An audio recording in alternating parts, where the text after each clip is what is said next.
Okay, today I'm going to show you how to take just some old used eggshells. We are a large family of 12, so when we go through eggs, we go through a lot of eggs. So we keep the shells and we put them in our garden, but with this tip, your garden will be able to process them better. So stay with us and we'll be right back.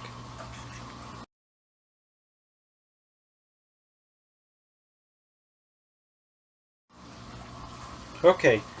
So, like any nutrient for the human body, our body needs iron. But if I was to go out and chip a piece of, iron off of, some rebar or something and swallowed it, I wouldn't be able to absorb it. It would just, cut my guts up as it went down. So it's really no different in your garden. So if you were to take eggshells like this and you were to throw them in your garden just like this, it would, first of all, they're still covered in egg whites and yolks and whatever else is it's touched.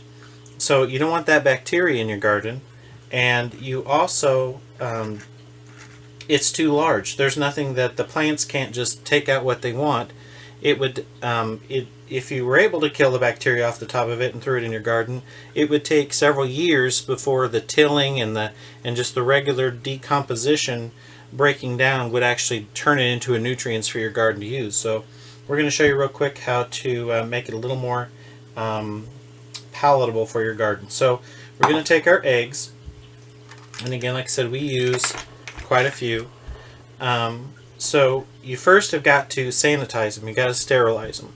So what I do is I just take them and put them in a baking pan, a baking sheet, a cookie sheet, anything that's you can put in the oven up to 350 degrees. So I use just a stoneware most times because it's just easier. It's just like an 8-inch round stoneware. So I'm going to put these in the stoneware with a few more shells and bake them at 350. Usually it takes about 20 to 30 minutes. Again, these are thin little shells. It's not like a dense cake that would take an hour to get all the way through the middle. So the heat goes through around and kills it pretty quickly. You don't need to have it on that long. So, and I'll show you what those look like after they've been baked.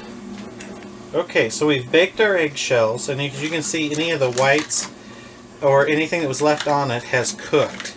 So it has sterilized these shells. They don't have E. coli on them, salmonella, anything like that. So these are just cooked eggshells, and again, it makes them a little more brittle to work a little easier with. Let me show them a little closer. You can probably see the brown on them. So,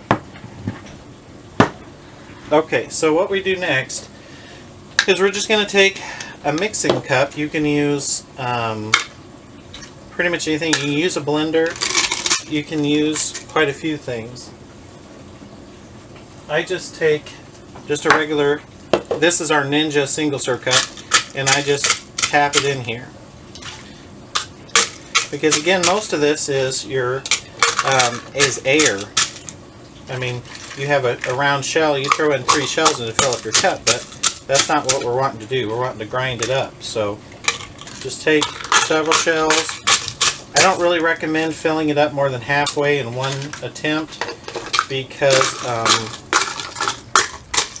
this isn't a liquid. It doesn't really flow around each other, so that it will be a powder.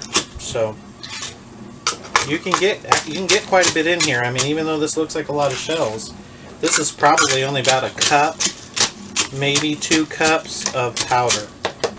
So, okay, well, we'll show you what this looks like here.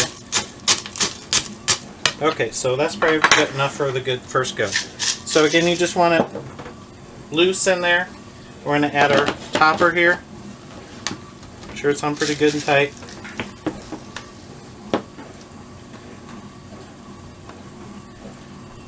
Okay, so just want to blend it in.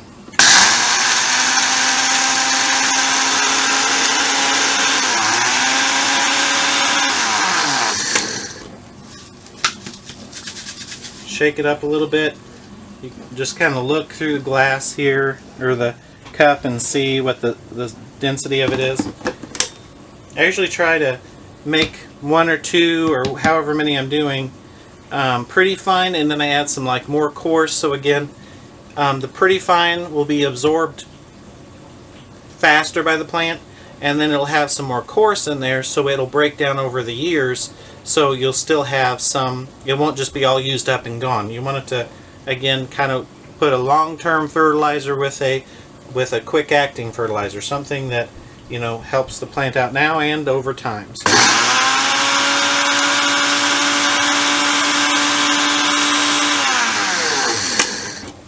Okay.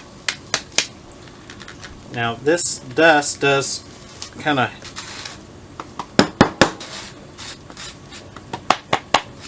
it causes it to be a little hard sometimes to turn, but so you can see the powder just kind of coming out.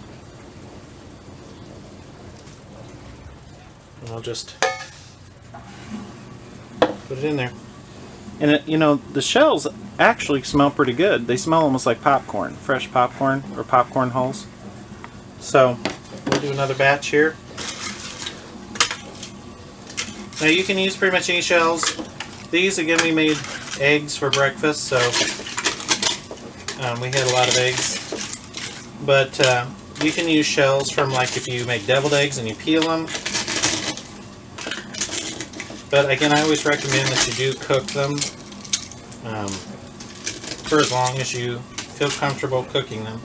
You want them to be hot all the way around as much as possible. So,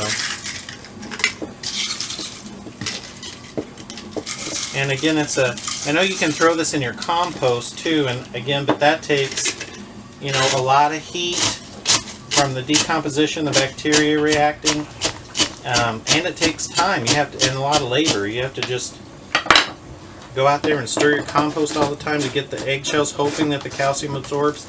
So, I'm going to get these.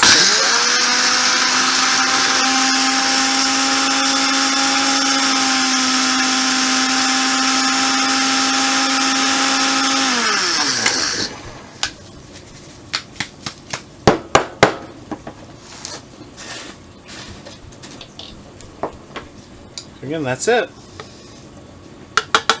So again, like I've got about maybe a cup, cup and a half, 2 cups of just eggshells here. Let me dim the light so you can see a little bit better.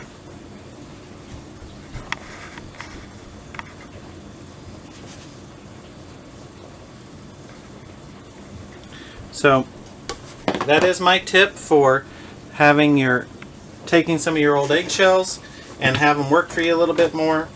Again, it doesn't take any extra time. Usually you have your oven on at some point during the day, so you set them aside until you have the oven on, throw it in there so it doesn't actually heat up your house more.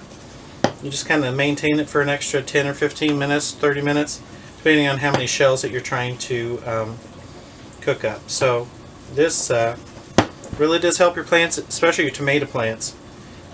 Calcium is really good for those thick stalked plants, so if you're wanting to alkalize your soil, this is a great free tip. So again, like and subscribe and comment. Add suggestions of things that you'd like to see. Also, we just started a new Facebook page, Rural Homesteader Facebook page, so go by and visit it and share. And again, I'll see you next time.